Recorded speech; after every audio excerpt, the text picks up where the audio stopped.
Ramona's back. Hi. Hey, how's it Hey. going? Long It's time going no well. see. Yeah, or here, yeah. Yeah, Yeah, we haven't had very you excited. on at all this season, I don't It's think. been a while. I think I was on the finale of last season. I honestly can't remember what movie it was, but It um was, I remember, you were on our sorta pseudo bonus episode about right. Elf. We Oh, did a little Christmas special. Elf. And then I was I with Bob to do the movies coming up? Yeah. Yeah. Okay. Yes, So I mean it's been a while, but it's yeah, been a couple months, but we're happy to have you back. yes, I'm happy to be back. It feels like a fitting movie to have you back. Very excited about this one. I don't think we've talked about any rom-coms on the canon as of yet. I think the canon as a whole is very rom-com light, which is a shame because like Roman Holiday, I think there are quite a few that should be in the canon. So I'm going to have to start campaigning for the next vault to get some in there. Absolutely. Yeah. Yeah. It definitely kind of light. It's like this and When Harry Met Sally, and that might be it, Yeah. Actually, which you might is be right. Just so sad. absurd. Yeah, there's so many good. I just think I think for a lot of people, just the term rom com kind of puts an idea in people's heads of what it is. Mm, And which to be fair, there are the majority of rom coms probably do fit that particular like uh I don't want to say I guess stereotype, but there are some like this one, Roman Holiday, that you watch it and you're like, we need more of these. And there are some, you just gotta find yeah. them. A lot of the more popular rom-coms I think are kind of okay, but it's these kind that I find sometimes that I'm just like, why have I not seen this before, or why is this not more popular? So, yeah, this one is as close to perfect I think as it can get. Most people probably think like How to Lose a Guy in 10 Days when they hear Yeah, rom-com. or yeah, like Love Actually. Yeah, And but Love those Actually is kind. great. Yeah, I guess. There are parts of Love Actually that I really enjoy, and then there are parts of Love Actually I am not a big fan of, which I think is the problem I think with a lot of ensemble rom-coms, that you Mhm. kind of get all these different Yeah. stories intertwined in each other, and then some are better than the others. But yeah, How to Lose a Guy in 10 Days, I mean, it's fine. It's fun, but Yeah, it's I not. think that's what most people think of when they hear Yeah, when they rom-com. hear rom-com, they think of the yeah. And to be fair, I love watching those movies. I get enjoyment out of them. Obviously, look at my Mhm. name and what I do, what I write about, but there are a handful that I think transcend really rom-com and become Yeah. something better, just Well, like a great movie. So, a lot of them are great movies. It's a very rich genre, I will say. yeah. I haven't seen Yes. a lot of them, and if you allow me, I will hop onto my high horse for just a brief moment, Of course. um, and say that I think a lot of the reason that the rom-com genre doesn't get the love that it deserves is kind of a, like, baked in misogyny that we have in culture at large. So like people think of these movies that are rom-coms that are like maybe allegedly more geared towards women as like Mhm. not having as much worth or value as movies that are maybe like more geared towards guys. Therefore, the genre as a whole doesn't get the love and Yeah. appreciation that it deserves. I completely 100% agree with that, all of it. I think, and it's not even just the rom com genre. It's any movie that I think is made, with a woman, the demographic being women gets looked down upon a lot more than, like you said, movies that are directed or made for men. I mean, even horror movies that might be, more directed towards women, etc. They don't get as much love as they should. Mhm. But romantic movies, whether it's a rom com or a drama, I think those get dismissed almost out of hand. No matter how good they might be Yeah. fantastic. They get kind of dismissed because of the the fantasy of it, you know, it's so unrealistic. And I'm like, okay, like how many Mission Impossibles have we had that are so popular? Everyone loves them. How realistic is this? Like, give me a break. And honestly, especially like this day and age, like where we're living now, the times we're living in Yeah. now, I mean, I'm going to take any escapism. And for me, that's what romantic comedies are. I know that 99% of these rom-coms are not a realistic view of love and relationships. And Hmm. that's why I love them. And I'm not saying like I don't experience like that kind of relationship with the people I have in my life, but I like watching happy endings. I like watching people, you know, have these cliched meetings and fall in love and then fight and then get back together. I don't care. I like watching it. It is so much better than like all the badness that you see in the real world anymore. And so I am not ashamed of my love for romantic comedies. I will watch these every day if I could, for real. No, you should not be. We uh, obviously at the Wasteland, we love the rom-com rewind Tuesdays that you do where you're yeah. reviewing, different rom-com movies. And again, to be on the high horse, someone can write probably an entire book about, the baked in misogyny of like Yeah. the dismissal of the rom-com genre as Hmm. a whole, despite it, like any other genre, having its highs, its lows, Oh, yeah. its conventions, its movies that break those conventions and twist and bend what we like understand the genre to be, and all of that is worthwhile because it is very much so a part of cinema culture, cinema history, all that good Right. stuff, which is like what it is that we're trying to explore and celebrate here at the Canon. So like, yes, Yeah. rom-coms deserve their shine, and there are maybe more rom-coms that we can shine a light on in Hmm. the Canon as a whole. And Hmm. we will do that here with Roman Holiday because this movie kicks ass. Oh, I so will good. so good. Before we jump into the movie though, Ramona, Mhm. because I think you probably frequent the movie theater more than anyone or as much as anyone else at Screen Age Wasteland. I know you Mhm. like see like a movie a week. You're, I try, yeah. single-handedly keeping the movie theater industry alive. And Right. I'm keeping my local Cinemark in business. hell yeah, which we love.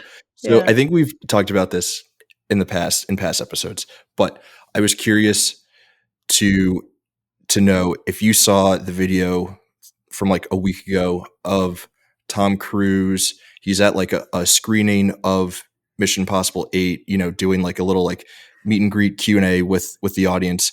And Mm. there's some dude in the front row who has already eaten all of his popcorn. And Tom just like remarks, he's like, "Hey, you ate all your popcorn already."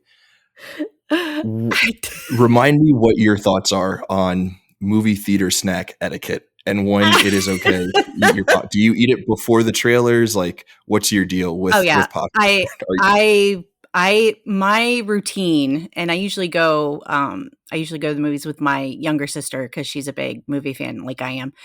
So we'll usually go together, and sometimes I take my daughter. So it really just depends on who's with me. But I Mhm. always get, I got to get my popcorn and my slushy, which Oh yeah. at my age, I really shouldn't be drinking a huge slushy and eating a huge bag of popcorn every week. But I do because you go to the movies, you get snacks. So as soon as I sit down, we usually get there like right before the trailers start. Mhm. Usually it's at the tail end of the Maria Menounos movie, intro on Cinemark that we're always like, oh, Maria's got a new shirt on, like, because we go all the time. But I'll kind of just snack a little bit on my popcorn. I don't Mhm. go to town on it and finish it before the trailers have ended, though. If Tom Cruise were to walk into my theater and start talking, I probably wouldn't be even touching my food. You know what I mean? Because there's Tom Cruise is in my movie theater and he's talking, so I'm listening. But yeah, once the movie starts, it's just half the time I don't even finish my popcorn by the end of the movie. My Mhm. my slushie's gone, but the popcorn I usually have like a half a bag left, if Yeah. not more. So I don't mind people who eat all their popcorn as quickly as possible. Hats off to them. If my daughter goes through her entire drink before the movie starts, I'm like, well, I guess you're screwed because I'm not spending another $7 on a drink. Yeah. But And you're gonna have yeah, to you go to got. the bathroom like halfway through. Oh yeah, I got to go to the bathroom and just take your time, enjoy your snacks, enjoy the movie. And sometimes the movies are so, like last week I went to see, they were playing the anniversary, I guess, of 28 Days Later in the Hmm. theaters, and we went. I had never seen 28 Days Later, and I'm a big horror fan, so my sister's like, this is one of the best horror movies ever made. So we went. I got popcorn, I got my drink. I don't think I touched my popcorn. I was so stressed through the whole movie. I was like under my blanket because I take my movie blanket. So under my Of course. blanket, I was stressed out. I was like, oh my god, oh my god, oh my god. Like I can't eat when I'm that like paralyzed with tension. And I just, oh god, that movie really killed me. So yeah, it just depends on the movie. It depends on what's happening. And sometimes I finish my popcorn. Most of the time I don't. So if he finished his popcorn though, while Tom Cruise was talking, I don't know. I I don't think think it I was could do it. before Tom Cruise started Oh, talking. so It was like, he finished it before, like, he even came into the theater to talk. Like, it was gone. it's unclear if this was like Tom Cruise was speaking after the movie or Oh, before the movie. Like, did the guy eat all of his popcorn during the trailers, and then Tom Cruise came out to like say a few words, and he was like, "Hey, what's up with this, man? You finished all your popcorn before the movie started." That was the takeaway that I got because, as I mentioned before on the show the last time we spoke about this, I am a weirdo, and I have a very strict rule about not starting any movie snacks until the actual movie starts. so not Like, even during the trailer? no, I don't touch it during the trailer. Barely, like, not even like when why am I blanking on like what it's called? Like when you see like the studios and like distribution houses or whatever. Like, Oh, yeah. I need Like, like right, like actual the like commercial movie right images. before. Yeah. Yeah. Like all the games and the trivia and all that? No, not even Or do then. you mean I'm like talking right like before the movie starts? as the movie is starting and it's like Oh. Oh, so Paramount like all Pictures the or whatever. Like credits. even then, yeah, The I opening try to. credits, you don't. Yeah, Oh, that's weird. like I said, I'm a weirdo. Has it always been like that, or is that just something that it's just like a OCD thing? Yeah, I think it's an OCD thing. I think I might have a little bit of Are you afraid you're gonna slightly. run out, like, halfway through the movie, so you have to wait until the last Yeah. minute? Also, like not even like the fear of like running out. Well, running out before the movie, the fear of like running out too early in the movie. Like I want to know that I can still go back to my popcorn or snack or whatever it is, like in the final act. Is it because you are afraid you'll be hungry, or is it you need something to do with your hands? Like, you have to I think I be need something to do just with my hands. to, like, work through the feelings you're having through the Yeah. movie? So when Okay. you are seeing a movie and you're like stressed out from all the tension on screen, Uh-huh. I don't you eat. you stop touching the I popcorn can't. Yeah, I altogether. can't do I it. think I'm on the opposite end where I like to have something in my hand that I'm doing as I'm working through the tension that I'm seeing on screen or whatever. I have a literal movie security blanket, but your security blanket are your snacks. Yeah. Okay. Okay, well, I can understand that. To be honest with you. So as someone who waits until the movie starts to start my snacks, Mhm. and as someone who prays at the cinematic altar of Tom Cruise, I felt a little seen. I felt vindicated and validated in that clip of Tom Cruise. It seemingly he was chastising that guy for finishing his popcorn too early. So I mean, yeah, I feel don't like call Tom him would be out proud of though. me. Come on, Tom. Like, just let him enjoy his food. You don't know when the last time he ate was. Maybe he went all day without eating and he's rushing to the theater from work After or work, church yeah. or something. Maybe he had to get a babysitter and rush over to watch your movie. Yeah. So just let him have his food, leave him alone, or go buy him more popcorn if it's that big a deal. Like, who cares? He could buy him more popcorn. That's Could fair. buy everybody. I did not see that video, but I did see briefly, I think I was scrolling on Instagram or something, but I did see that he stayed after and he chatted with like the employees of the theater for quite some time after the fact, which I thought was pretty nice because I think there are a lot Yeah. of stars out there, especially stars of Tom Cruise's caliber, that would probably be, don't look at him in the eye. You know what I mean? Just kind of Yeah. that, I'm better than you. I'm not even going to acknowledge that you exist kind of person. So it's kind of nice to see, especially with all the controversy, I guess, surrounding Tom Cruise in terms of Scientology and all that, that he is like, seems like a kind person enough to, you know, take the Yeah. time to talk to people that I think some others like him would find to be not worthy of his time. So that was nice. I was kind of impressed by that. Not to turn this into a full Tom Cruise episode, but Right. he is he is like he's such a freak that he sort of like went past the I'm so famous freak level that like no one can talk to me to I'm such a famous freak that like I just want to have seemingly normal conversations with normal people. Yeah. And I think that video was at the Lincoln Center AMC, which is like the biggest IMAX screen in North Yeah. America. I saw Sinners there. I saw Dune 2 Oh. there. Saw Oppenheimer and Avatar there. Oh yeah. And my friends and I were Yeah. trying to see Mission Impossible at that theater, and it was like they were all sold out. So then when we saw that Tom Cruise was there, we were like, damn it. Damn it. Our queen, he was in our own backyard. Queen. Yeah. Oh, that really sucks though. Like Yeah. I would that and I think I've only seen like 2 or 3 of the Mission Impossible movies, but that does seem like the perfect kind of movie to see on that IMAX screen. So Oh, yeah, that really absolutely. sucks. Well, I would say that there's always next time, but seemingly the last Mission Impossible movie. So Is it though? I mean, is it really there the will last one? there will be other opportunities to see Yeah. Queen Tom in the flesh. And yeah, I'm sure he'll be in other movies on the IMAX and probably another Mission Impossible. You never know. You Never say know. never. No. Very true. But speaking of queens, milling about with normal people, with everyday people, Roman Holiday.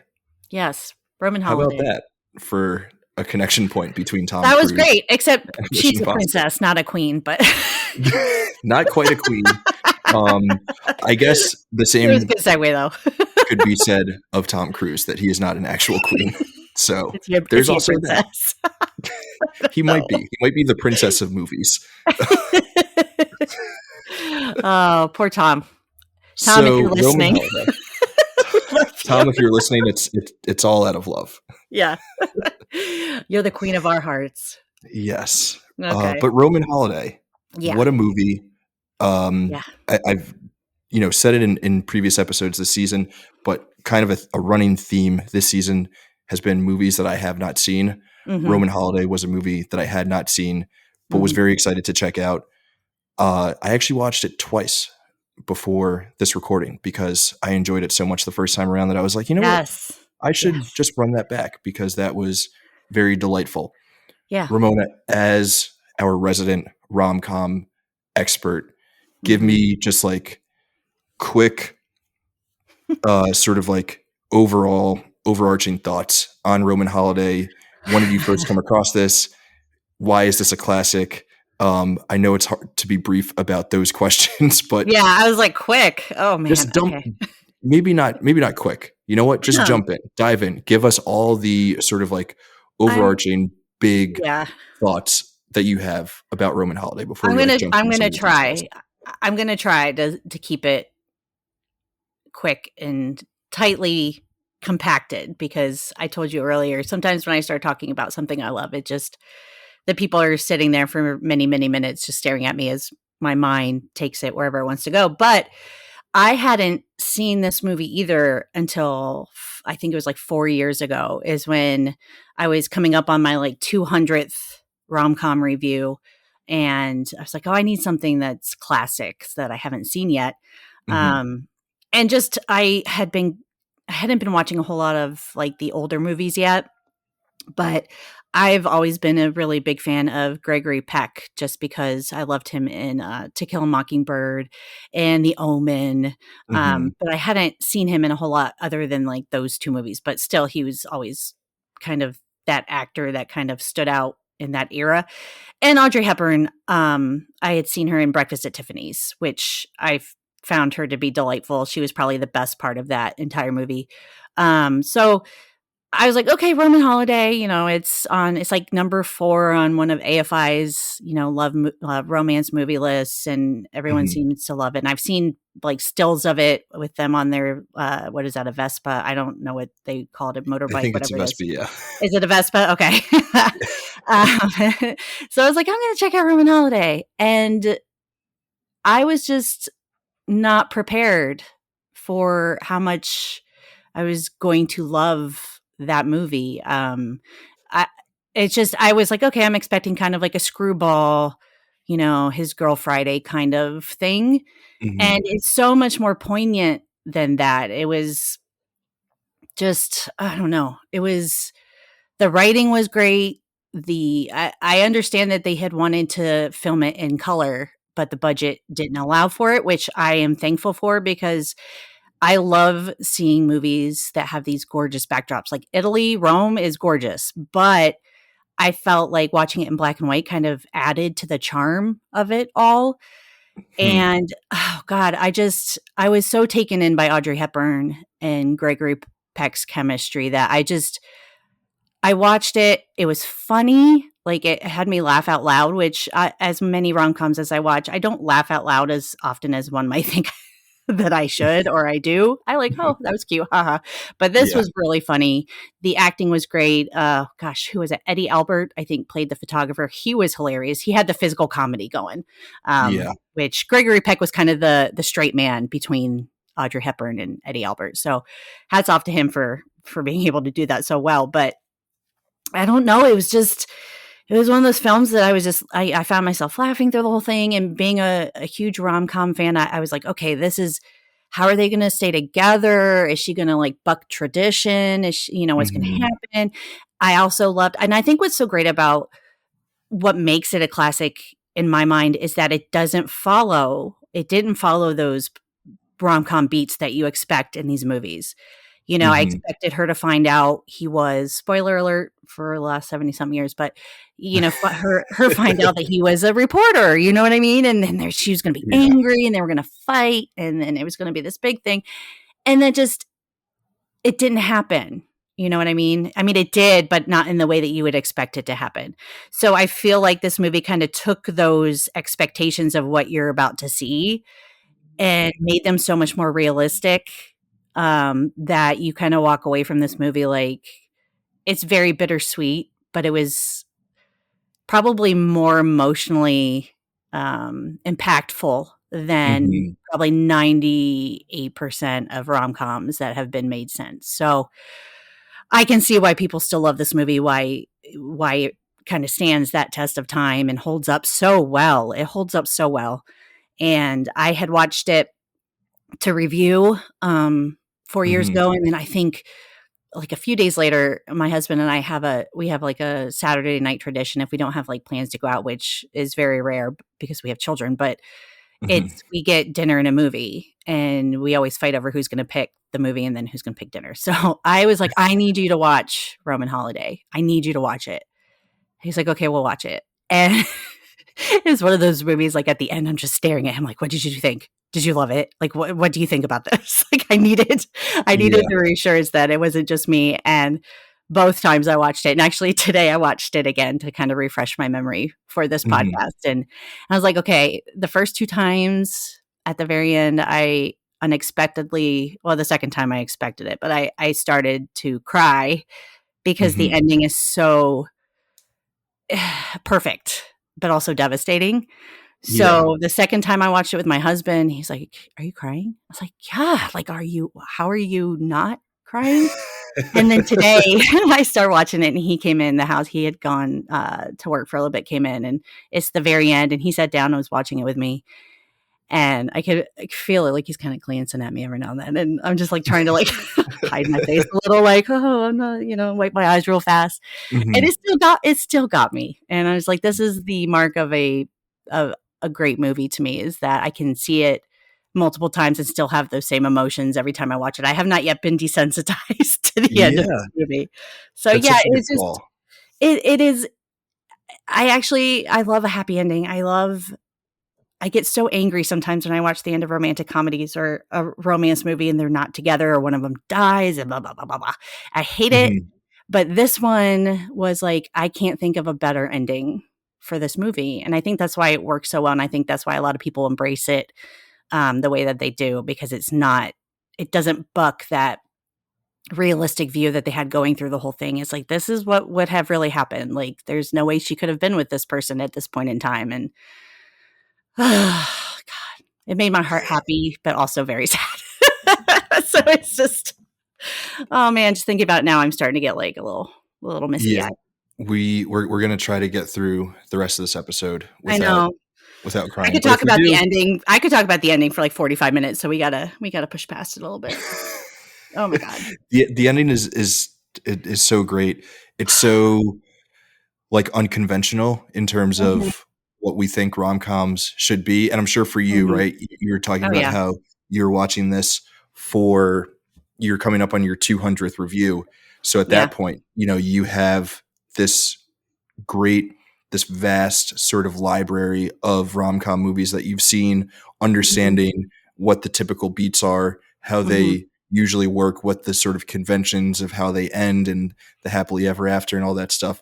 So then seeing something like this and for it to have come out 70 years ago Yeah. and to be so bold and like frankly a little radical in the Mhm. ending and how it's presented and how their love, you know, does and does not work out is is like super remarkable.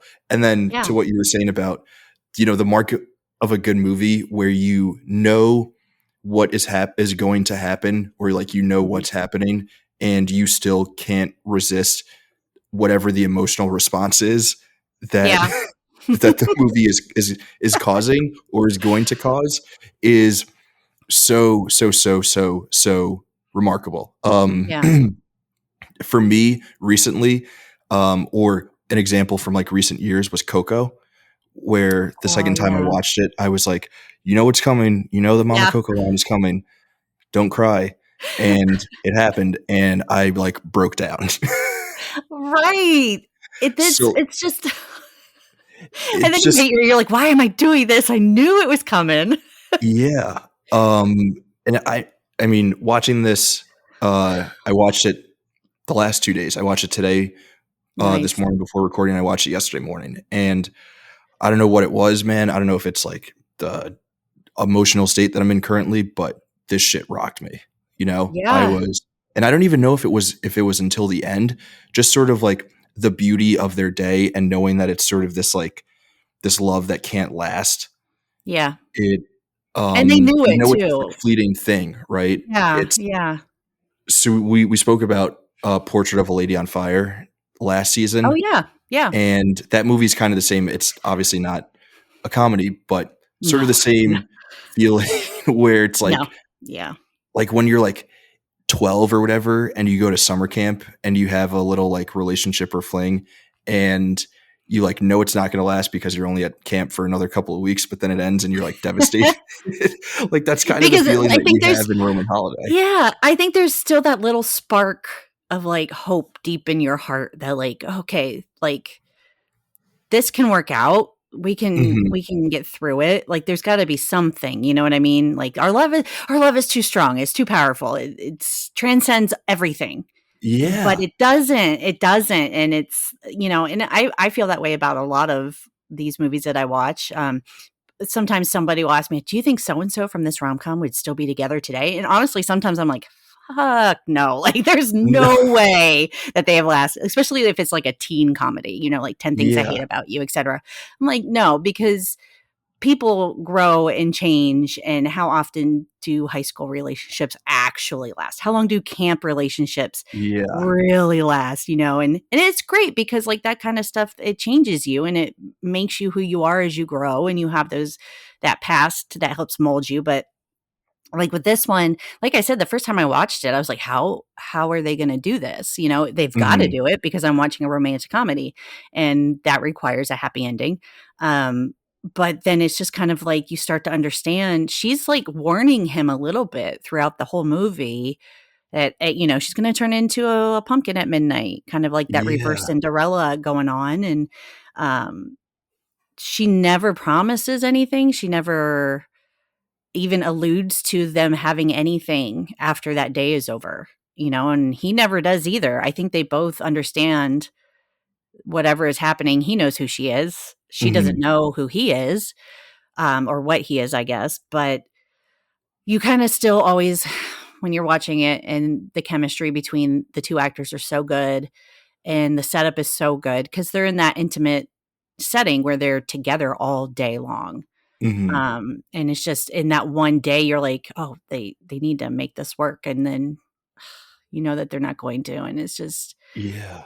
That, like, that that sense of just, like, the impending end of whatever it yeah, is that they have together, but it's also, in a weird way, this, like, great exercise in practicing, like, presence. Just, you hmm, have this one day with this person, and although your connection is so strong, but you know that the love cannot be everlasting or whatever, hmm, just, like, the fact that they're able to enjoy that one day that they have hmm, hmm, together in whatever form it may be is also a super valuable lesson because, like you yeah, said, like, in real life, like, it doesn't always work out, and sometimes, like, no, the love can be so strong, and a lot of times, rom-coms and romantic movies in particular will, like, teach us that, like, if a love is so strong, then it can overcome all other circumstances, which yeah, is not necessarily the case. It cannot yeah, overcome the idea that, like, she is a princess and needs to get back to her princess duties, and he needs to get back to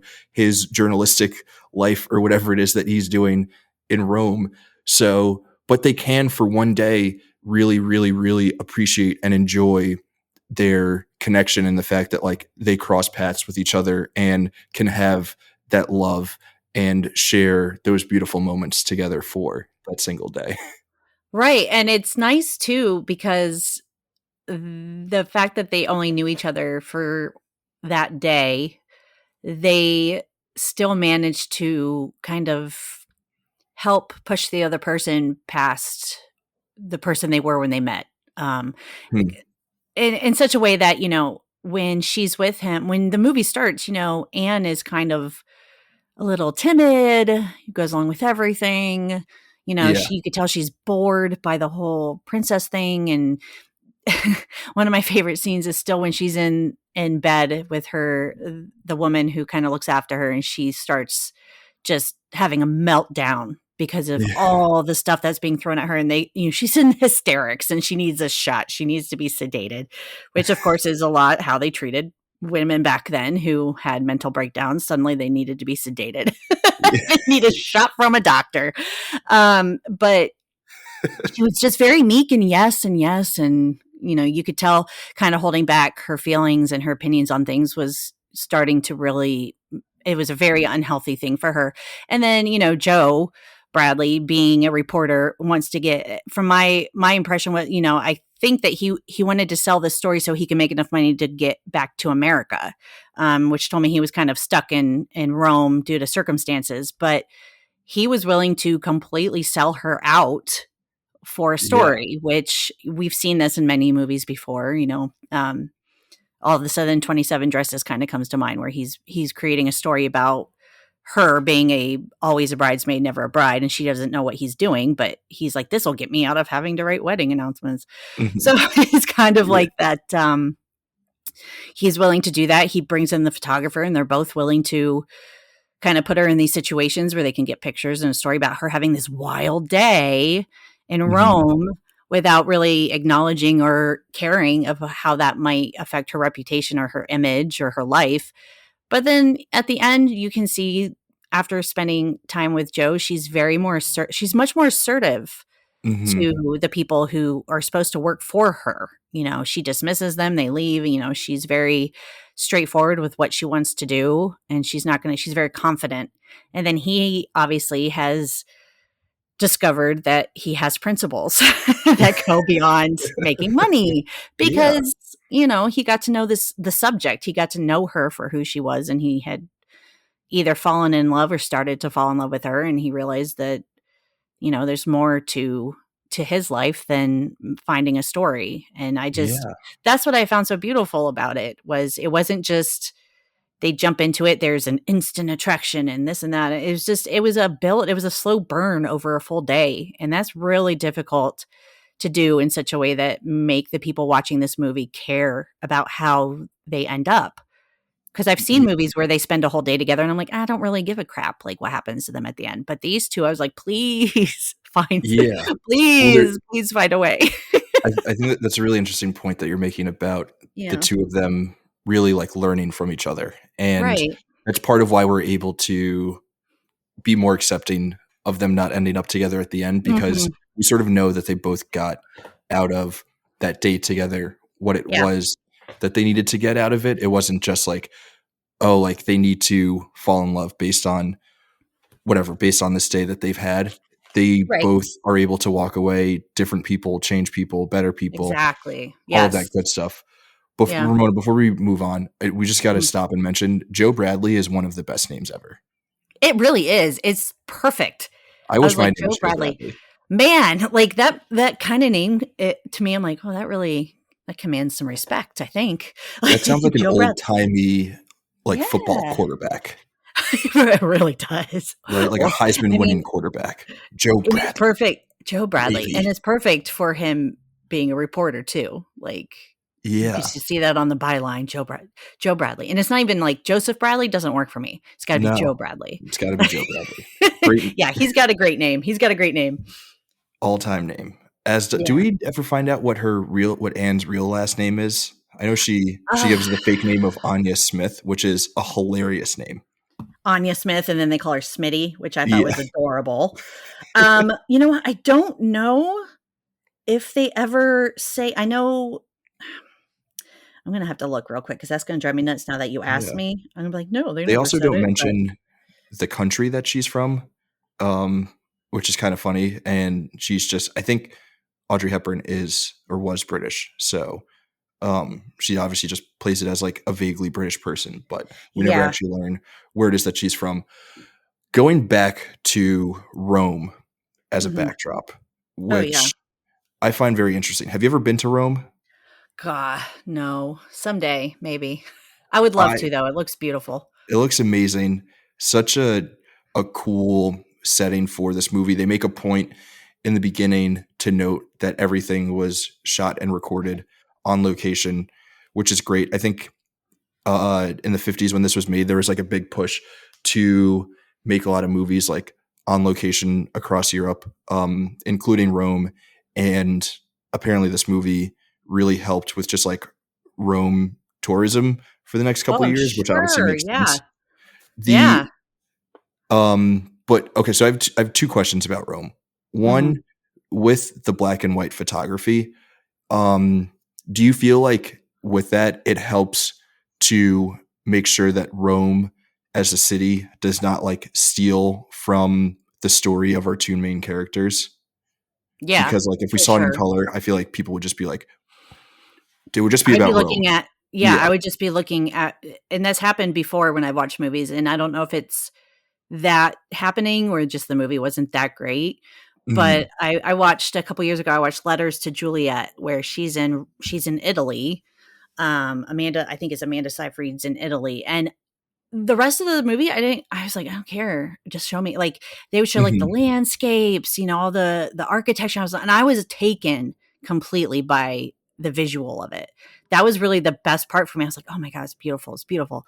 And I think with Roman Holiday, that's a good point that I know they shot it in black and white mostly for budget, but it does keep your attention on Joe and Anne rather than the color and drawing your attention away from what's happening and watching the background and watching what's happening. It's it Rome still feels like kind of a character in the movie, Mhm. Yeah, absolutely. being the environment that they're in. And it's a romantic city, so obviously that kind of helps, but like you said, it didn't deter from the actual story or the characters at all, but it still made its impact in the movie too, which I think being black and white is a big reason for that. Yeah, it's kind of perfect. And it's a good Yeah. call about the city itself feeling like another like it's like the third lead It's the character. third it's the third wheel kinda going along for the Yeah. ride, but yeah. Yeah. I So don't you know. met I mean, try and imagine this particular story in in New York. You know what I mean? And well, I that know was gonna New be my York. next question is Yeah. because I've never been to Rome. You've never been to Rome. I feel like there are so many other cities that are more classically romantic, I wanna Yeah. say. Like, even Yeah. other parts of Italy that would Mhm. feel more romantic, like Milan or Venice or something. Obviously, Yeah. Paris or, like, anywhere in the south of France is gonna feel maybe a bit more romantic, but, like, what did you think of it being specifically in Rome, like, as a romantic city as opposed to, like, New York or Paris or anywhere else? I think it worked because it wasn't so, like, Paris is the city of love. Mhm. So having it take place in Paris would've been, like, a little on the nose for me. Like, this ride a Vespa around the Eiffel Tower, it just Yeah. doesn't work the same as going through a busy market street, where there's, running into people and Yeah, going through a it would read a little cafe cheesy. and yeah, yeah, and New York, I don't know New York in the '50s, but there are so many movies set in New York and, back then and now, where it Mhm. just I think it woulda kind of faded in with all of the others. But, I mean, this particular movie, I mean, it's called Roman Holiday. What are they gonna call it? Like Manhattan Holiday? It doesn't have the same kind of Staten exotic. Island holiday. Right. The Jersey Shore Holiday. It Yeah. just doesn't work, because Rome is kind of like it's not when you think of like, "Oh, I wanna go somewhere really romantic," you're gonna think, like you said, Paris or, Mhm. even like Vienna, like places like that. It's just like, oh, you see these, but I don't know. I think Rome probably is up on that list now because of this movie. I don't know exactly how popular it might have been. Like you said, I think you said this movie kind of boosted tourism for the next few years after it came out. And the Um, sale of Vespas. oh, really? Wow, I Yeah. could see that too. I wonder how many people bought a Vespa and they're like, "Wow, I can't believe I did that. Like, I Yeah. cannot ride this thing." But no, I think Rome was a very, very good choice, for the setting, just because it makes sense that she would have a little bit more anonymity. How am I gonna say it? I'm gonna butcher this word because my brain is not working, but she can be anonymous there, you know what I mean? Yeah. There we go. Yeah, so, like, if she's walking around in New York and she's a princess from some foreign country, there's a possibility people are gonna recognize her. Yeah. If she's going to Italians don't care. Paris, yeah, exactly, like, she's there, and I think I had read when I first watched this movie, of course, after a movie I absolutely adore, I go online and start reading everything I can about it, Mhm. but I remember they were first told no, that they could not film on location because the officials in Italy were afraid that the movie would kind of degrade Italians, and they didn't want that. But once I think that they were reassured that that wasn't going to happen, they agreed. But you're right, Italians don't give a crap. Like the woman who goes in and she finds her in, the house cleaner. Yeah. She finds her in Joe's shower. She's just well, I don't even know if she's yelling at her, but she's scolding her for being there. And Yeah. it's just like, she's such, Audrey Hepburn has such a look about her. She's so classically beautiful that I'm like, do none of these people recognize her as the princess? Like, Yeah. but Joe didn't even know she was the princess until he saw a picture of her in the paper. So I think that was it worked as a setting, I think, in every Yeah. possible way. It didn't overshadow. I think she's supposed to be from, like, a small not, like maybe not fully Eastern European, but, like, what is it, like Liechtenstein or something? Like or like Luxembourg where Yeah, it's something small something enough that, like, tiny. they have royalty, but people don't really know. Maybe even, like, Belgium or something. Um, but yeah, it's totally great. Yeah, yeah. So mentioned Audrey Hepburn and her classic beauty. Mhm. Obviously, one of the main draws of this movie is how amazing she is in the lead Yeah, role as the yeah. princess. She won an Oscar and, like, every other Mhm. award for it. Give us all your thoughts on the 2 leads, their chemistry. I believe I read somewhere that it was maybe that they weren't the first 2 choices. Do you wanna give us some background on that as well? I don't remember if she was I don't think she was the first choice because she was still very unknown in Mhm. America. She had done I believe I read she had done some small British films and Dutch films, but this was her first big American film, and she had done an audition, on tape, and William Wyler, who I think he directed this. William Wyler, is Mhm. his name Yeah. William Wyler? Yeah, he said after he showed the producers and the studio heads her tape, they all wanted her. So I don't think that they had a big problem casting her. But she was also very against type at that time. Mhm. They were like, she's not curvy the way a lot of actresses were back then.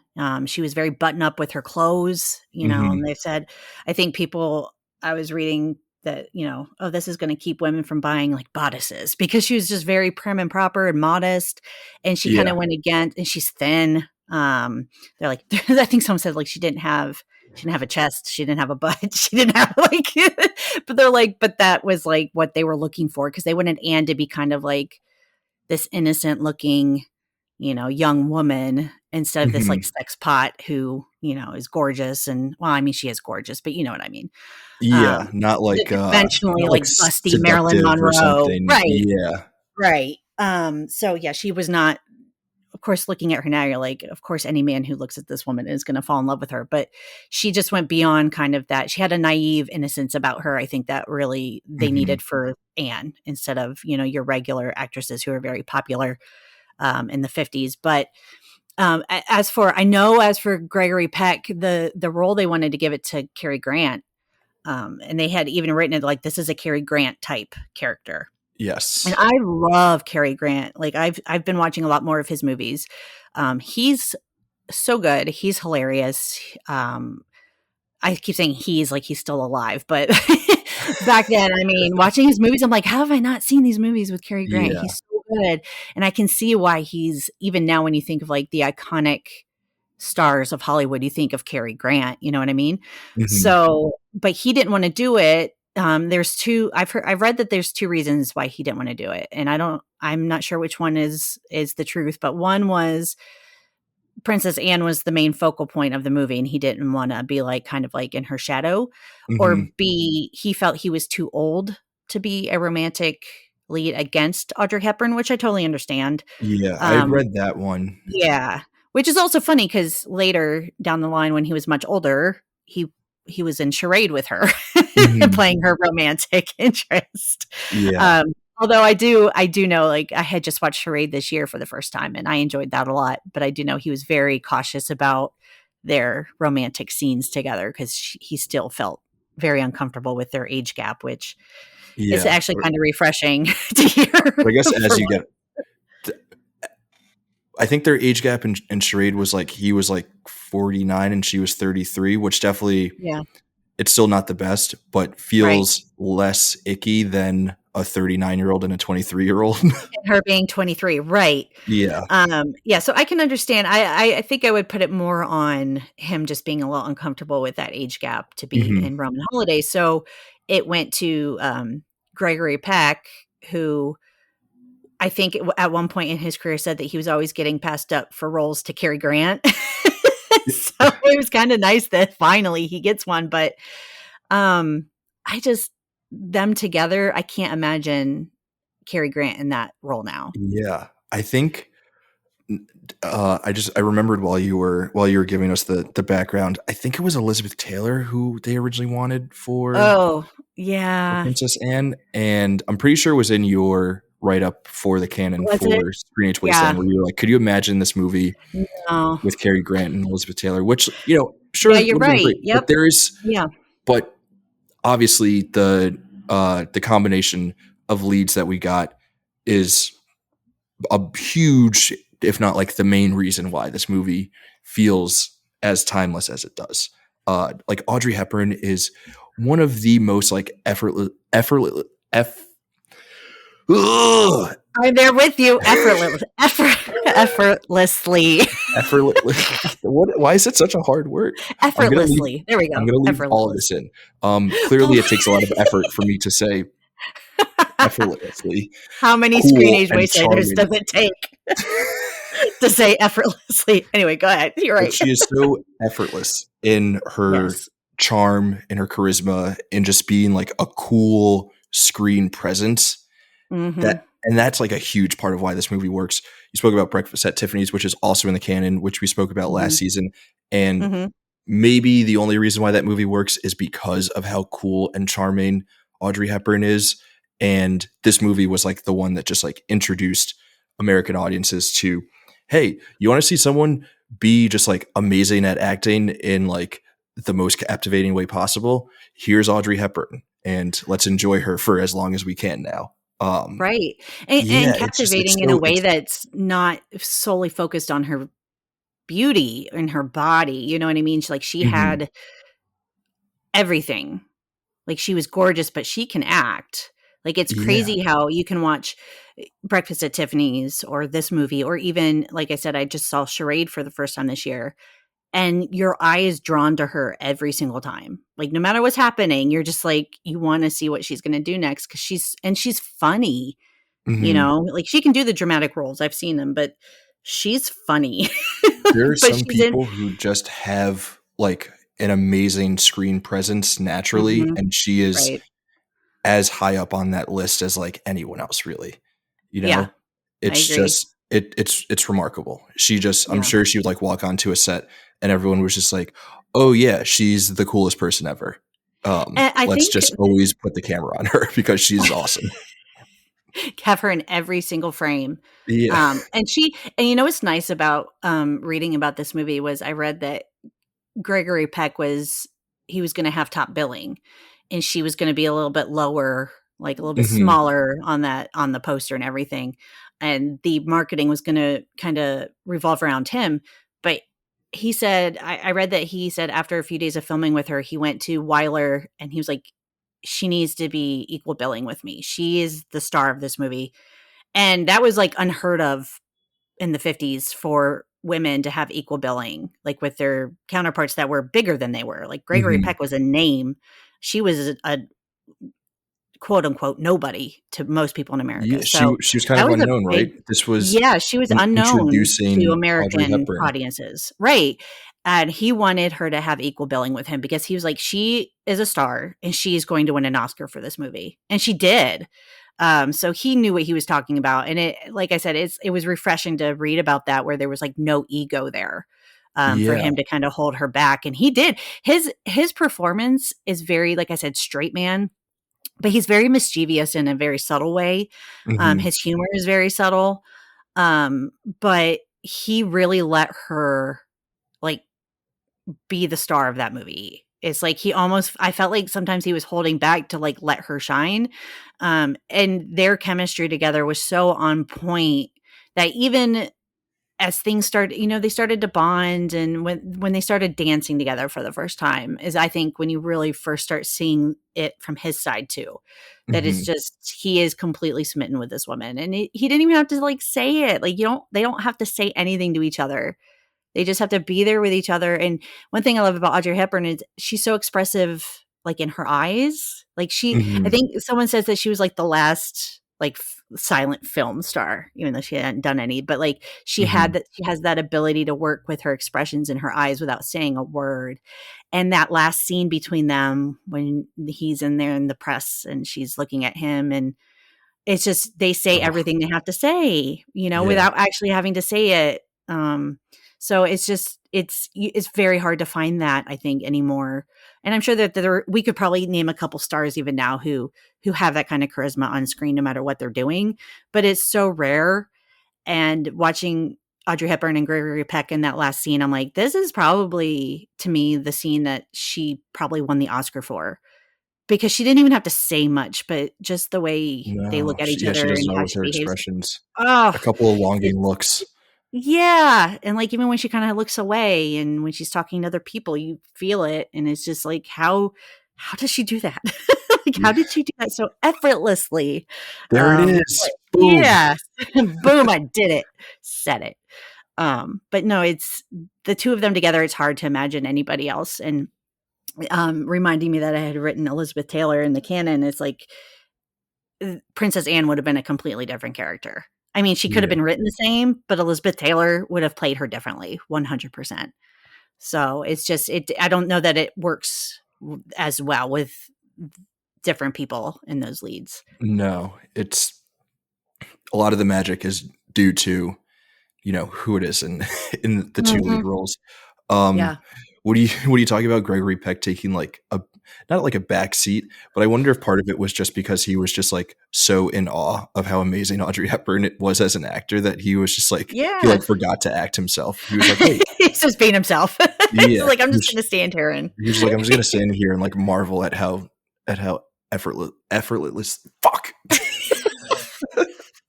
at how cool she is. I think we need a drinking game to put along with this episode of take a drink Yeah. every time we can't say effortlessly or any word for that matter. Anytime Um, you mispronounce a word. If we right. were the ones taking shots, I would be hammered by the end of every episode. I'd be asleep. Yeah, I'd be like, I gotta go to bed. it would be like hot wings, but or not hot wings, For hot ones. alcohol.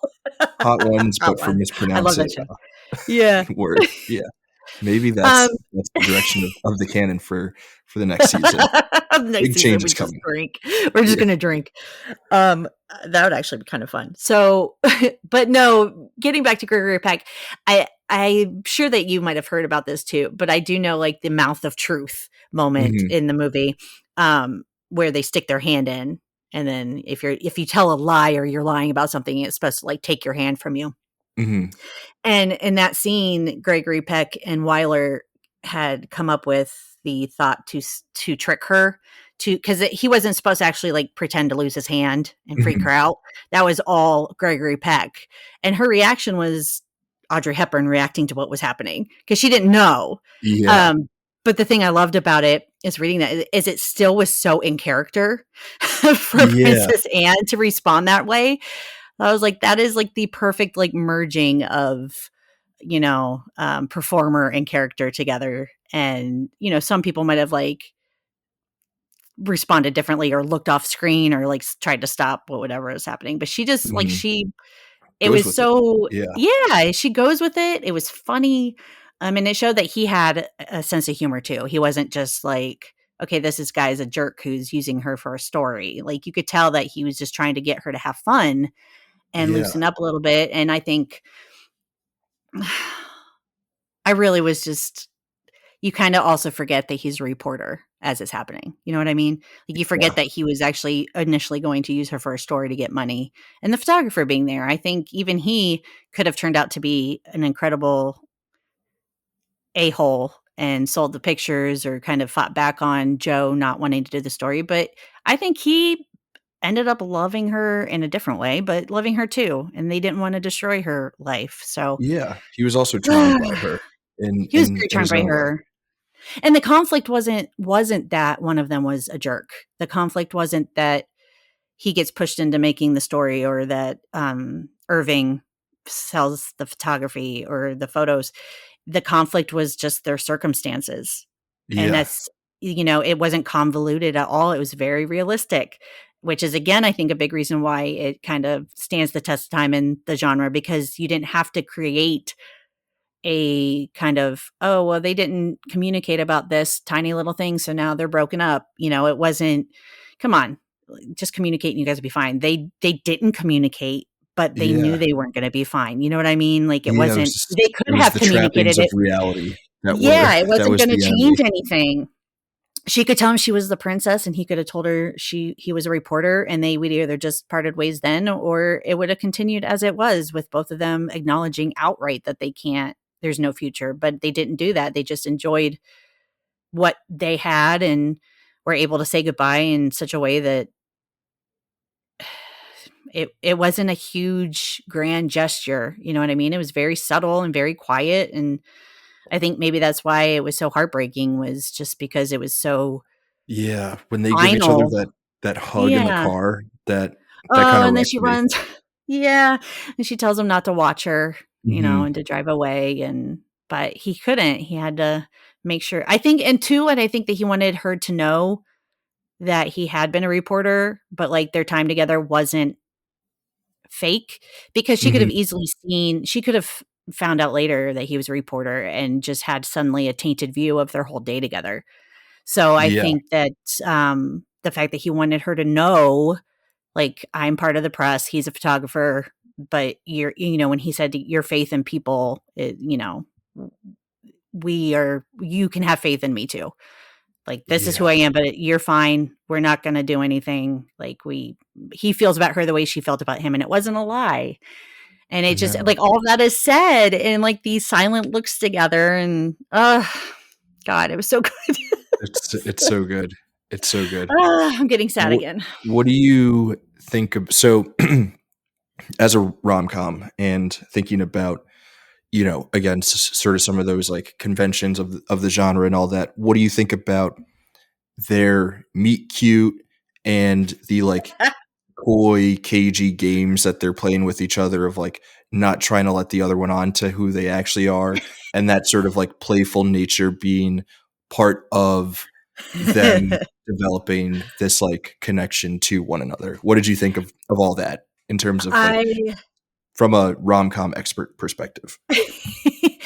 I think it was probably what made me believe that, like, they were gonna follow those formulaic beats of a rom-com when they met, because Mhm. she's got that sedation going on that finally started to kick in. He thinks she's drunk. I mean, and then he's trying Hilarious. to get her, yeah, it's he's trying to, like, get her to where she lives. She said the Coliseum. It was Also just like hilarious, yeah. he was losing patience, like, he's losing patience with her. He wanted to, like, dump her on the taxi driver. The taxi driver's like, "Nope." So, Yeah. it wasn't like, oh, it could have been he instantly recognized her and then been like, "Oh, I'm gonna take her back to my apartment and try to get a story out of her." He didn't know who Mhm. she was. He was gonna just leave her, in the taxi to make sure she got home okay, which don't ever do that. But it was a good meet cute because he wasn't instantly charmed by her. He was annoyed. Like, he's Mhm. like, "Well, Yeah. who are you? Why are you here? Let's get you home." Um, and then him finally figuring out through that paper picture that she was the princess, and then planning all of these schemes.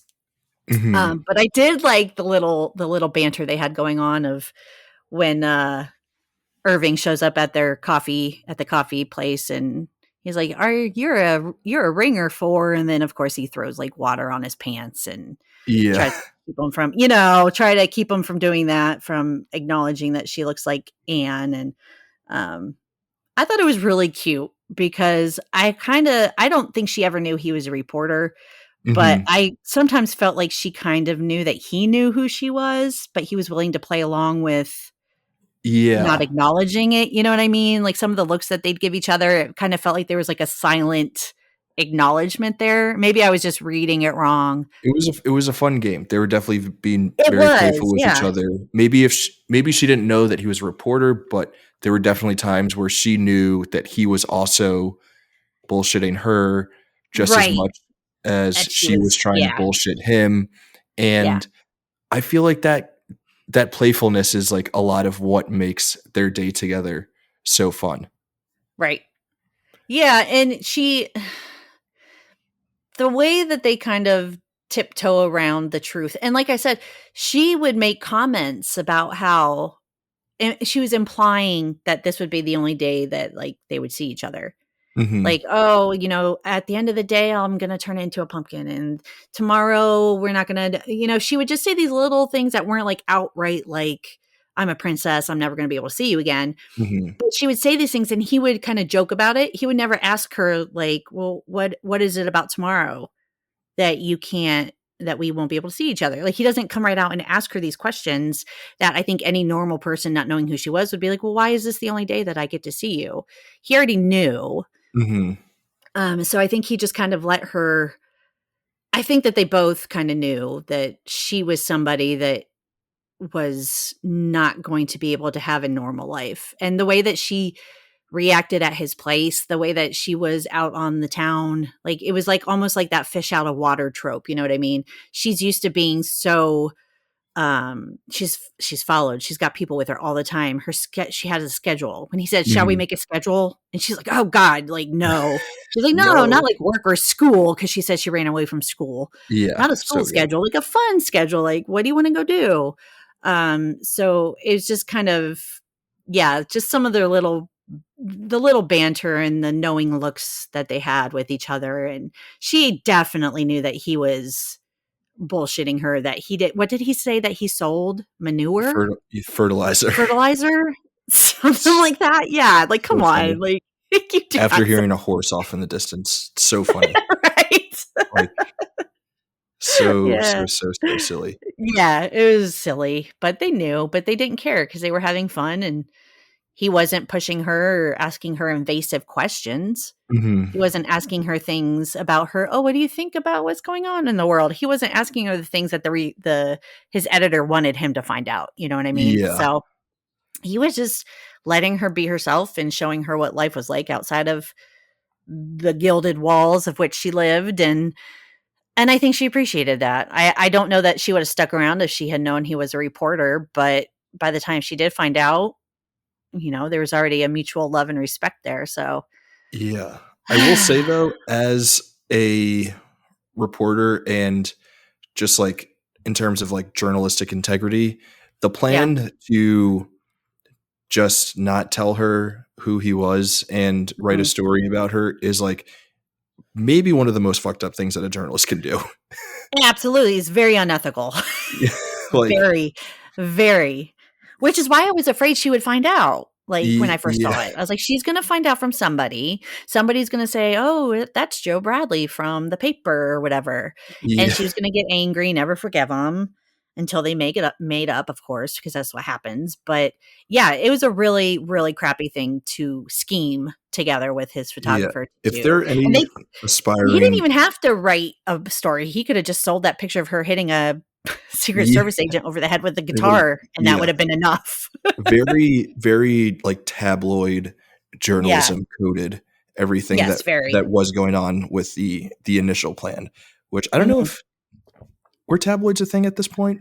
Maybe this is like what I inspired mean, tabloid I journalism. feel like it probably was. I feel like tabloid journalism has been around for a very long time. I Rupert really Murdoch do. saw this film and he was like, "Aha, that's how I will build my empire." Jesus Christ. Damn Um, it. No, not don't taint yeah, the movie. not to get uh, too deep No, into my I know what thoughts you're on saying. journalistic integrity, even though Correct. we're not Yeah. journalists here, but we No. do we respect the craft.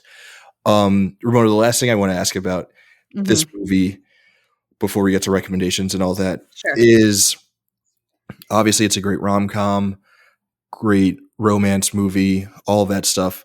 But because we are watching it through mostly the lens of the Anne character, the Princess Anne Mhm. character, it's also really this movie about both like female liberation and just like liberation from the constraints of like our duties and responsibilities in life. Like, what do you think about this movie and like the Anne character a uh as a way of exploring, female liberation and all of that stuff, even if just for a single day? Um, I don't give I never really gave a whole lot of thought into that aspect of it, but now that you brought it up, yeah, I mean, like I said, she started out very timid Mhm. and, restrained and controlled. And especially back in the day, especially that I mean, even now, I feel like that happens to a lot of women that they have responsibilities and they have duties, whether you're a princess or you're a mother or a wife Mhm. or something, or even like a CEO, some kind of you have a job. You Yeah. always feel like you're restrained and contained in a certain kind of bubble. And sometimes you're seen as being selfish when you push away from all of that to even one day enjoy yourself and go out without the responsibilities and without the Yeah. obligations that you have and the people following you around telling you, you got to do this, you got to do this, you got to do that, you can't do this, you can't do that. And it was nice to see her being so free. Like her cutting her hair was very symbolic. The Mm. way that she got rid of her heels for Mhm. flats, very symbolic. She was finally like kind of shedding her old self to become a woman who finally is able to just breathe with normal people and have fun without worrying about royal duties or, the way that she's supposed to stand in front of somebody or curtsy or. Mhm. So it's very, I think as a woman watching it, and maybe I think a lot of women will probably like want to live vicariously through Anne. even if they're not princesses. It's like, see, like you can take a day. It's sad that you have to you have to run away from it to be able Mhm. to enjoy it because you have people telling you you can't.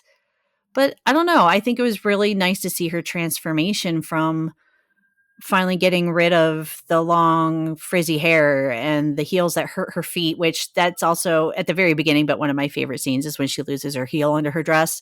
Oh, And it's while she's brilliant. like, she's trying to be like very polite and formal with people, and she's just trying to get her goddamn shoe on. Like she's just trying to get the shoe, Yeah. Well, it's and great she because it's like can't. right on the surface or Yeah, externally, she presents as this like super put together person yeah. who is able to do all these different things. But then under the surface, right under her dress, she is She's like trying to. she's like struggling. She's It's like super. It's yeah. she's anxious and she Her doesn't want feet to do hurt. this. There's yeah, her feet on the like in the most literal sense, her feet hurt.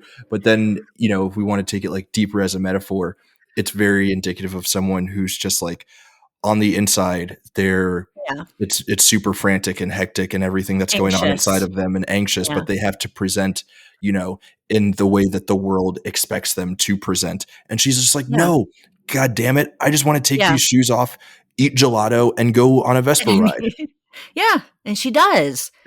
And that's really nice because there's a lot of women out there who will never do that, who will never take a day just to go do something, cut off their hair or change their shoes or, because they have to present in a certain way. And she did. She grew more confident throughout the whole day. And I think a lot of that, and a lot of that is due to Joe kind of being her conduit into that kind of Mhm. freedom. But also a lot of it is just because of her. She's finally seeing like, I can do this and be this person and have fun and still be, loyal and work for the people of my country. And the only thing that makes me sad is knowing that, royal protocol is she can't. I mean, now it's not that big a deal, even though it kind of is in certain countries, but you can't marry a commoner Mhm. who's a reporter, which is really sad. But you know what? At the same time, it wasn't like her world is going to end or she's not going to be successful or happy without him. She's still a princess. She's still going to be able to do things. And you could see it in the way that she talked to the people who, organize things for her and look after her, that she's not going to be timid and just say yes to everything anymore. She's going to kind of maintain control and be like, I'm the freaking princess. I'll tell you what Yeah. we're going to do and what I'm going to do. So that was kind of refreshing to see. At least she didn't like kind of revert back to having her whole life controlled again, and just accepting it and being miserable. You could kind of see, especially at the end, that she was going to be a different kind of princess. And I don't know, it was kind of nice to watch it. Yeah. I think she did change a whole. I mean, obviously he changed in terms of like his principles and morals and stuff, but I feel like meeting Joe kind of had her grow up in such a way that um, kind of will reshape her future. And I really like that. I think that's probably what makes me love their love story, even though they don't end up together. I think that's what makes it so beautiful. That's what makes it all worthwhile is Yeah. again, the fact that they are able to like learn and grow based on their time together. And Although, can just say one thing? I just have to get it in there before we get to recommendations because not allowed. this is this is the part. There's so many good parts in this movie, but this is the part that obviously the ending is lovely and devastating at the same time. Mhm. But there's just something about the way that Joe stands there after everybody is walked off and all the press is leaving, and he just stands there by himself and waits. And then he turns and just starts walking really slowly out of the room by himself. And there's something about that scene that really crushes me every single time. Even Yeah. though I know that he knows that this is the only way it could have ended. But I'm always like, he's clinging to those moments for as long as he can and like just staying Oof. there in that last moment with her, even though she's not there anymore. But he's just taking his time leaving because once you leave, it's done, it's Yeah. gone. He's And taking the like fact one that last breath to like cherish all oh, of it. Oh, yeah. And it's just, Ramona, Jesus. you're crushing me right now. I know. Ah, There's just something about that. Like, I'm like, most of the movie, you're about Audrey Hepburn, and they're great together. I love them together. She's magnificent. They're great. Their chemistry is astounding. But mhm. that particular scene after she's already gone, like, I think that's the part that really, like, started the waterworks for me, because you realize it's over and that he's just trying to hold on for a little bit longer, and it's just by the time he gets to the door, is like, I'm blubbering. Yeah, no, Just like, it's I it's mean, so good. it's such a good call. Yeah. It's Probably my favorite part of the whole movie is just that one little moment with them, and it's it just, oh, it's kill me. brilliant, and Yeah, so good. again, like, some of the other, like Portrait of a Lady on Fire and some of these other movies that we're talking about, this season kicked off with Eternal Sunshine of the Spotless Mind, which, like, Oh in a lot of ways god. is, like, kinda drawing from this movie in that, Yeah. it's about, like, appreciating these moments of connection when they happen, Mhm. and then, like, allowing them to sort of float off into the distance or whatever, but, like, it is all Yeah, encapsulated in that last moment of Joe standing there for one brief moment, taking one last second to cherish everything, and then but also, yeah, like, as he's walking off, sort of, like, let the princess go and yeah. be happy and content with the fact that, like, she must go off and do her princessly things and Mhm. can't be with him, and coming to terms with that and accepting it and, like, all of that stuff, and it's just like, Ugh, yeah, whew, that's so real, that's so devastating, but also such a lovely message at the same time. How yeah. do we deal with I that? mean, do you think that this movie would have stood the test of time and been as beloved as it is had they ended up together? There is a version of this movie where they do end up together, and it's still really enjoyable because, again, Really? Audrey Hepburn is, like, so magnetic as a There's screen a presence, version of and this movie where they end up together?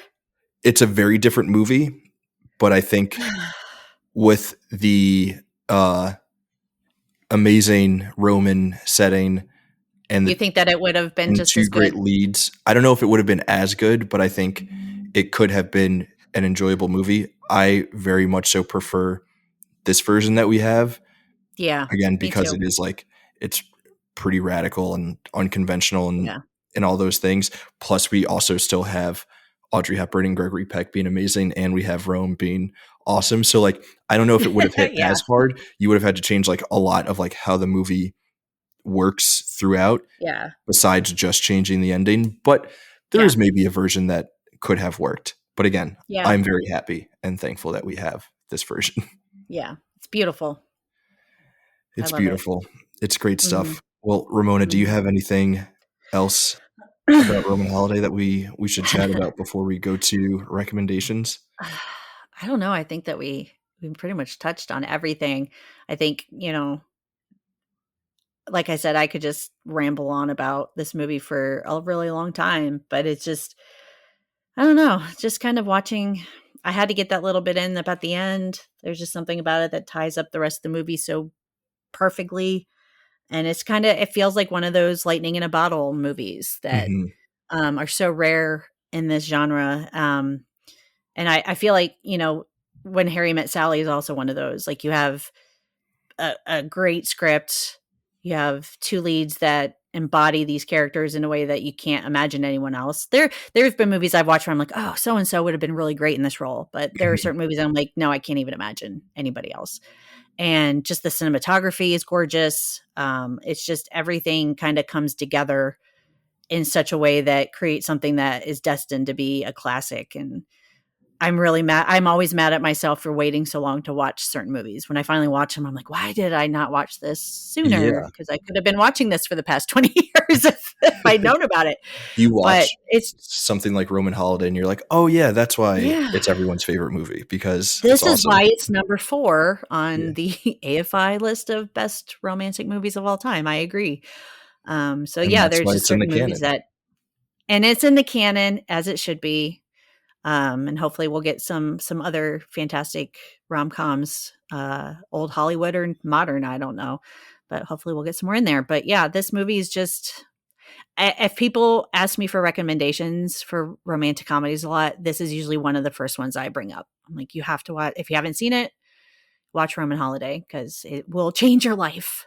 It's spectacular. It's awesome. Yes. Very happy that Agreed. it's in the canon. Mhm. Speaking of recommendations, we can recommend some other things for folks to check out should they enjoy Roman Sure. Holiday as much as we do. Um, Mhm. Ramona, whenever you're ready, we can jump in. 3 recommendations each.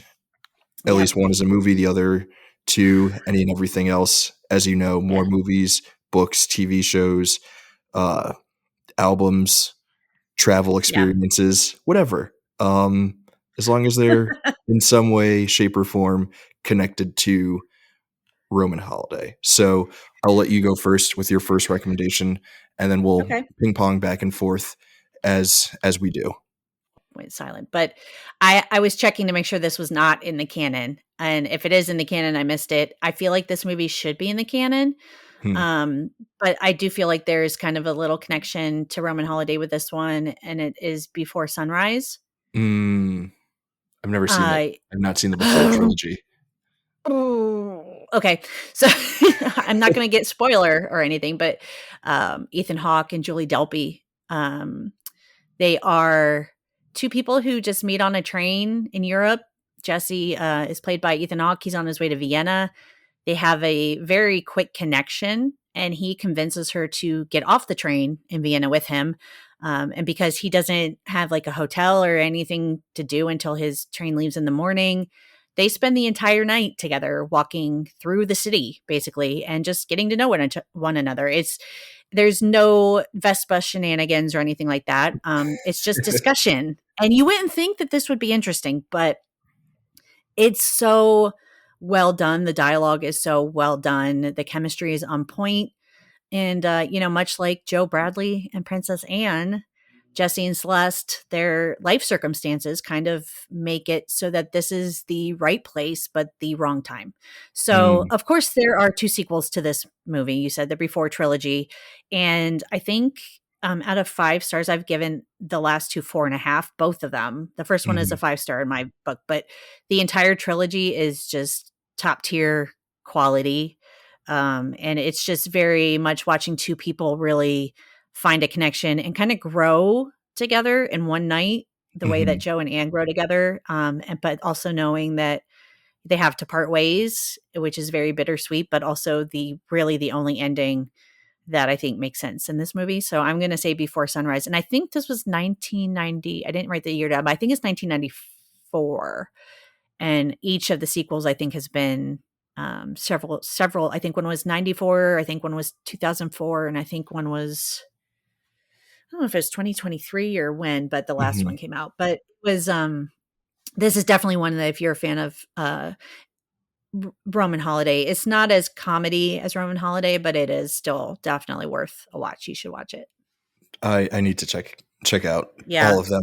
They've been high on my list. I love Richard Linklater, and Oh, I've so good. only heard amazing things about the Before trilogy, so I'm sure I'll watch those and, be heavily impacted emotionally the same Yes. way that I was Yeah. by You Roman Holiday. probably will. Yeah. Yeah, Do it. lovely. Yeah. I love it. That's a great recommendation.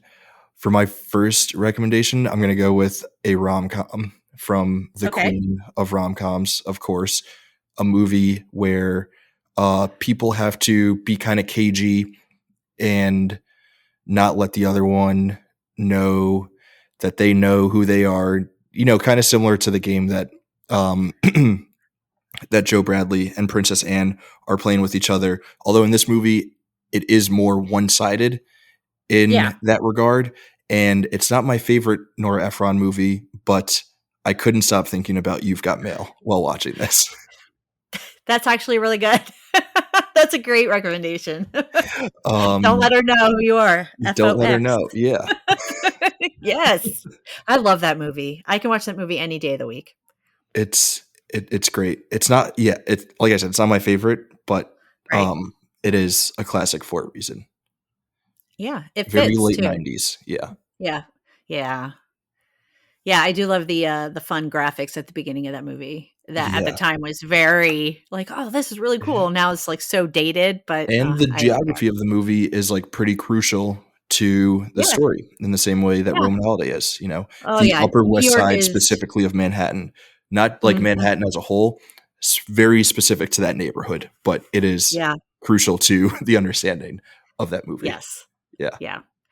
I love it. I actually have a picture, a painting of the shop around the corner my husband got me for Mother's Day that says, "Don't you just love New York in the fall?" And I I love just that. that you've got mails like Roman Holiday, whereas like the city is the backdrop is it feels like a character in itself too, and Yeah. it works so well.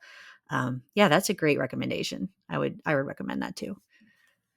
So my second is also a romantic comedy. And this one, I think this is kind of like probably obvious to be a recommendation for this, but I don't care. I'm going to do it anyway. Do it. And my recommendation is Notting Hill, Oh, I've never seen it. because oh, you're killing me.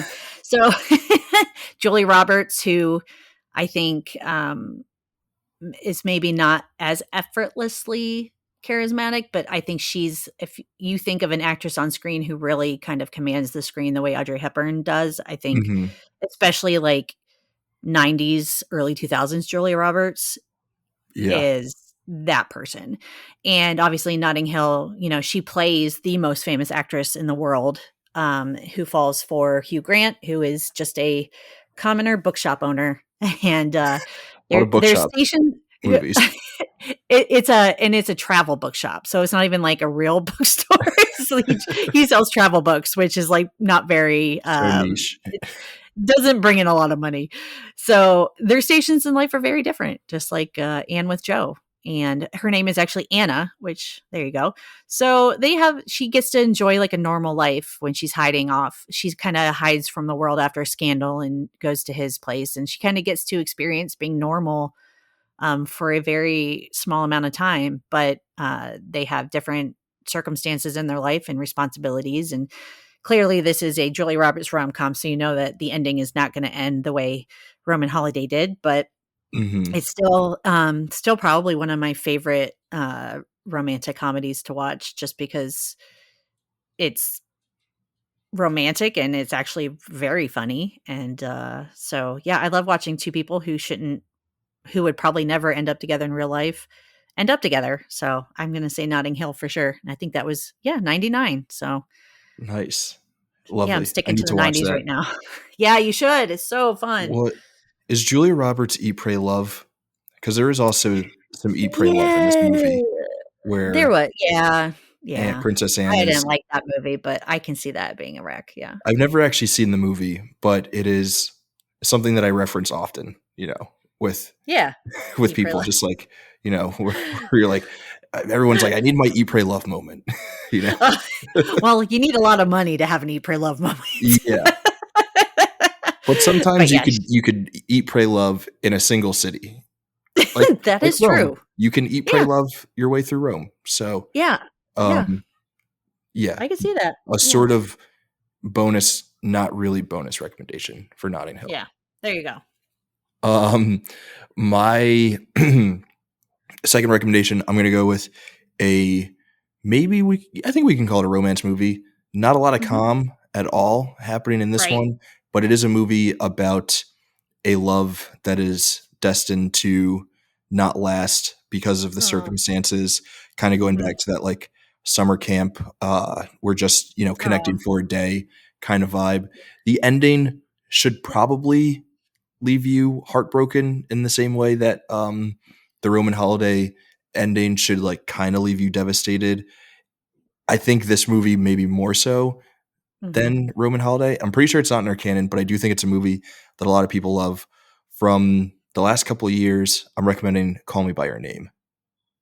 Oh, that movie destroyed me. Yeah, that ending wrecked me. The ending of that movie is devastating, but I also can kind of see how it fits into Roman Holiday with the both of them kind of they changed Mhm. being together, you know what I mean? Plus, there's that scene with him and his father that is probably one of my favorite scenes in the Oh, yeah. history of movies, where his And also, dad's talking to him. does that take place in Gorgeous. Italy or You France? know But what? it's a very I feel like romantic it's in European Italy. kind of setting as well. Yeah, yeah, oh, yeah, very beautiful, and I think it's Italy. because I think his girlfriend is Italian, isn't she? Yeah, Yeah, Northern Italy in 1983 is when it takes place. there we go. So there you go, Italy again, Yeah. being the backdrop of devastating romances. Don't go to Italy if you want something to last. You'll get something deep, but you won't get something lasting. Correct. You'll get something that will change your life forever, but not with love. So that's a good one though. I saw that movie in the theater and it was yeah, the ending just Yep. with the music and the fire and just knowing that it was never gonna work out. I was like gripping my armrest during that ending the way that you Yeah. would during like a Yeah. scene of Tom Cruise hijacking or doing like a helicopter heist in a Mission Impossible movie. Like, Doesn't he do that in every Mission Impossible movie? yeah. But Okay. the same kind of like, like grabbing Tension. onto your, grabbing onto Ooh. your armrest kind of tension. That's what I was feeling during the ending of Call Me by And Your it's Name. when the credits start too that you understand like it's over. Yeah. Like you kind of I like it's like at the end of Roman Holiday the first time I saw it, I was like I keep waiting for I'm like okay, maybe he's just hanging around while the press is leaving because he's Yeah. waiting for her like And she's she'll going to come come back. out with Yeah. everyone gone, or like at the end of Call Me by Your Name, is he going to call back Yeah. and like It's like, change his nope, mind? Is he just and no, he just sits there staring into the fire and the credits it's over. start and Yeah. that song is just And again, devastating and Portrait of a Lady on Fire, kind of the same vibe, yeah, where yeah, it's same like, vibe. Uh, you're just God. you're sitting I'm there going to and have you're to like, it's we're gonna come back around, right? It's someone's gonna have it, or you're just gonna leave us here. Okay, you're just gonna leave I'm us going to here. have to watch Fine, whatever. I know. Now I'm gonna have to watch something tomorrow to like cleanse my palate of like You're gonna all have of the to watch sadness. like a Notting Hill or something. Yeah, or this next movie that is my third recommendation, Nice. which is yeah, kind of smooth that in there. This one actually is another rom-com, and this came out several years ago, and I think this was one of the last movies I saw in the theater before COVID destroyed everything. Hmm. This movie is super underrated and deserves more love, and that is Long Shot, starring Seth Rogen and Charlize Theron. Oh, He is a journalist, nice. connection number one, and he becomes the speechwriter for Charlize Theron's character Charlotte, who is the Secretary of State of the Hmm. United States, who is going to campaign to be the next president. And they actually knew each other as kids because she used to babysit him. And he's like the kind of the grubby, free-spirited journalist, and she's very sophisticated and accomplished, and they are not from the same world at all. She is completely out of his league, but She's kind of they like are a modern attracted to day one another. princess. Yeah, she really is, and she's so pretty in this movie.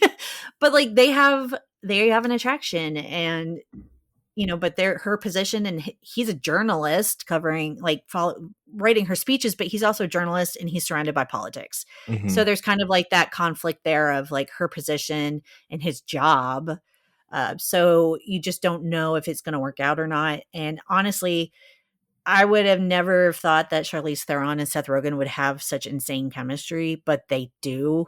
It's crazy. That's It was one funny. of my favorite. Yeah, it was one of my favorite romantic comedies that year. And honestly, that's another one that when people ask me for a recommendation, I'm like, you need to watch Long Shot if you haven't seen it. It's a lot of fun. So yeah, so I'm Nice. gonna say Long Shot. Yeah, Sweet. Yeah, I remember that yeah, movie. I feel like I remember people liking it, but it hmm had like the most unfortunate timing because it was like oh as yeah, everything was shutting down for COVID. right before COVID. Yep. Yeah.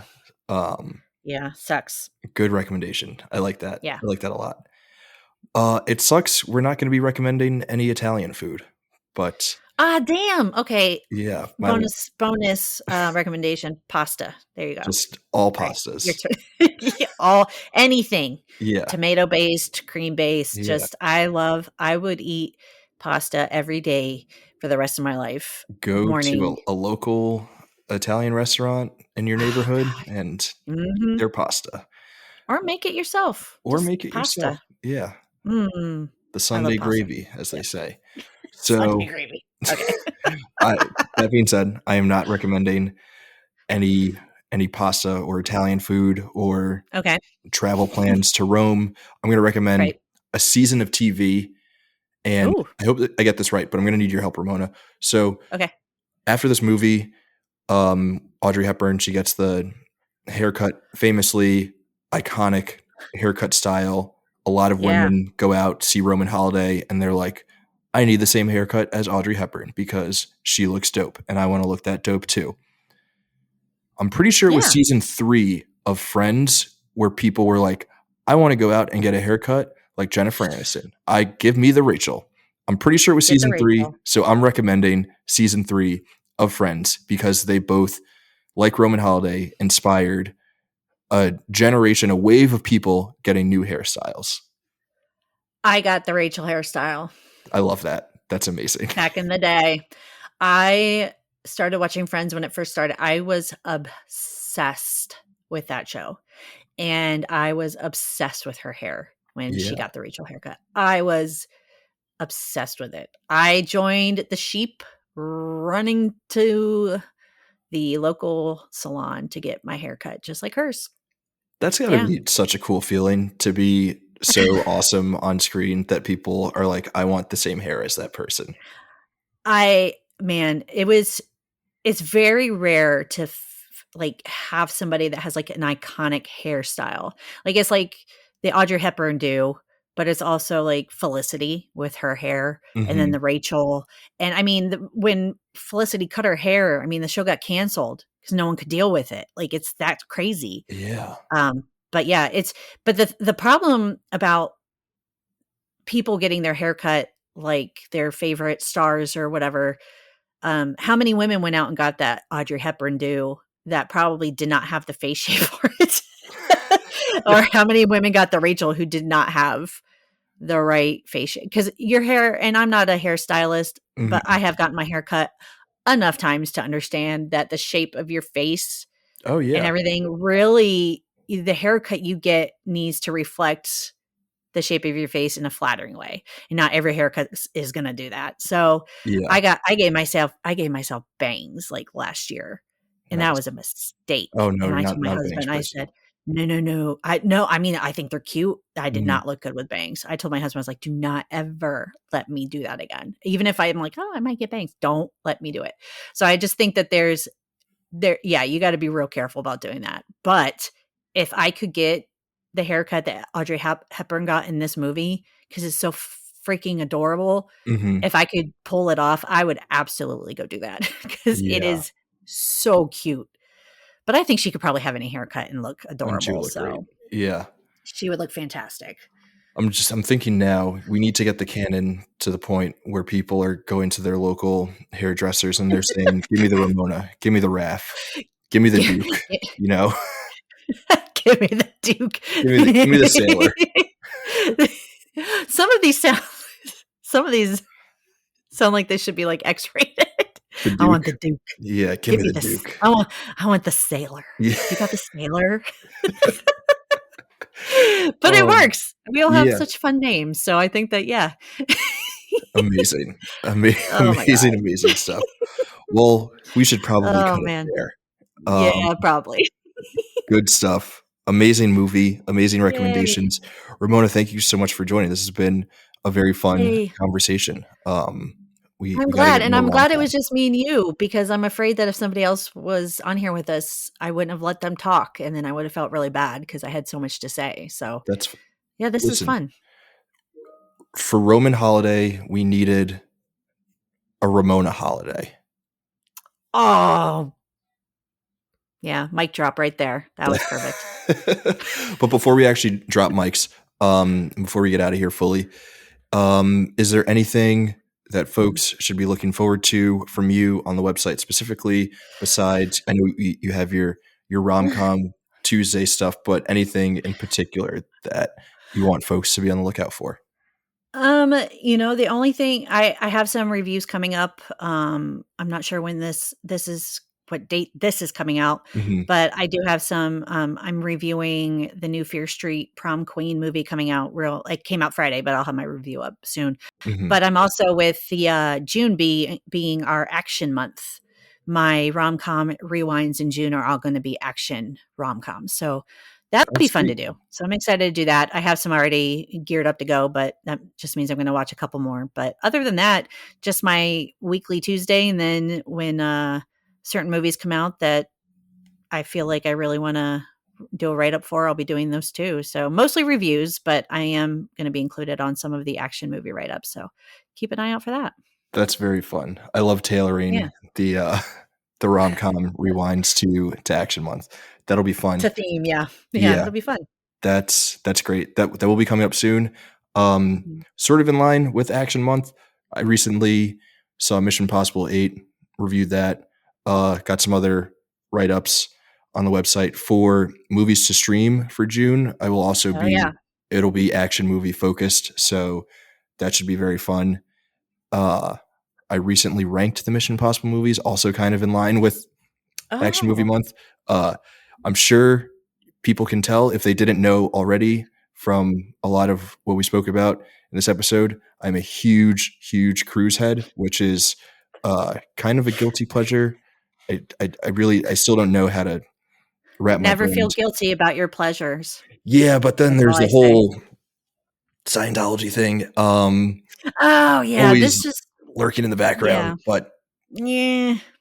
I, Okay, feel guilty about it then. yeah, I'm down with that. Go ahead. very fair. But Yeah. there are no Tom Cruise movies in the canon, but a movie that is in the canon that we'll be talking Oh. about next week. Very excited for this conversation. Another movie that I haven't seen, so it should be fun. We're going to be talking The Bridge Over the River Kwai. Very excited to check that out. Please also watch it before our conversation next week. Should be fun. I think Sailor is joining us for that one, to be determined. So we hope to see you there. We will be on the same feed wherever it is that you're catching us right now and on the website proper. And in the meantime, as always, Screenagers, we will see all of you lovely folks in the wasteland. Take care, everyone.